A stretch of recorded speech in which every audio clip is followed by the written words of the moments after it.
Ce jeune pétri de talent artistique a accepté volontiers de nous ouvrir sa porte, raconter sa vie de tous les jours et surtout nous faire découvrir certaines œuvres d'art qu'il s'applique à façonner dans son atelier. Diplômé en plomberie sanitaire, très tôt l'homme décide d'aller en exil à la découverte du monde qui l'entoure. Après quelques années, il a finalement décidé de rentrer au pays. Aujourd'hui sans emploi, il s'est installé derrière l'église catholique située au quartier Goreille.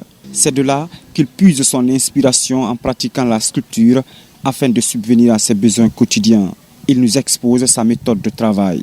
Bon, donc c'était décidé pour moi, quand j'ai fini de faire CFP, de partir regarder ces pays voisins là aussi, quoi. Comment le métier que je pratique aussi, ça va là-bas, tu vois, non?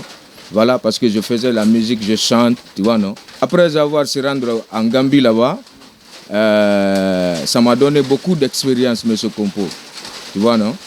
Parce que j'ai découvert que j'ai fait mon métier, plomberie sanitaire.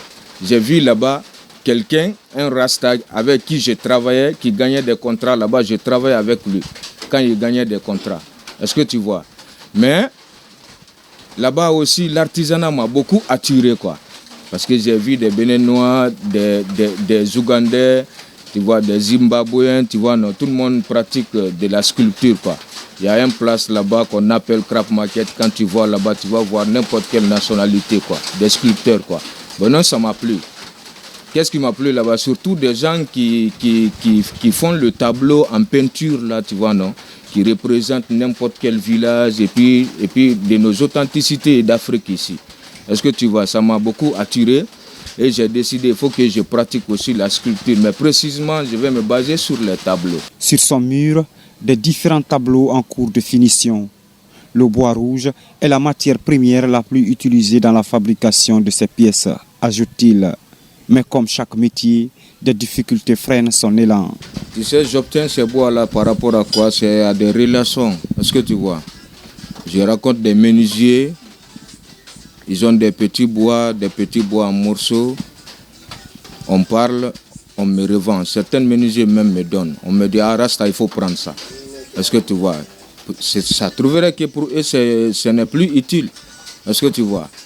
Voilà. Bon, ça, c'est un ciseau. C'est les forgerons européens qui font ça, quoi. En fait, ça provient d'Allemagne. Est-ce que tu vois? Tu vois ça? Ça aussi, c'est pour gratter le bois. À ses côtés, Ali Badragueï, lui, est chargé d'embellir chaque tableau en le frottant à l'aide de papier vert pour lui donner toute sa beauté. Voir la jeunesse de Bouquet sombrer dans la délinquance attriste Ali. C'est pourquoi il lance cet appel. Non, c'est un peu ça, quand il fait le travail, j'essaie de frotter un peu pour lui et de l'encourager aussi, quoi. Voilà. Et je m'apprends aussi petit à petit à travers ce qu'il fait, quoi. Voilà, donc c'est un peu ça. Dans la jeunesse de Bouquet, c'est de se lever maintenant.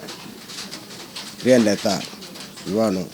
C'est de se lever maintenant et se mettre au travail, de ne pas rester comme ça, passer toute une journée sans rien faire. Au-delà de cette activité génératrice de revenus, ce jeune visionnaire et talentueux apprend de la musique populaire.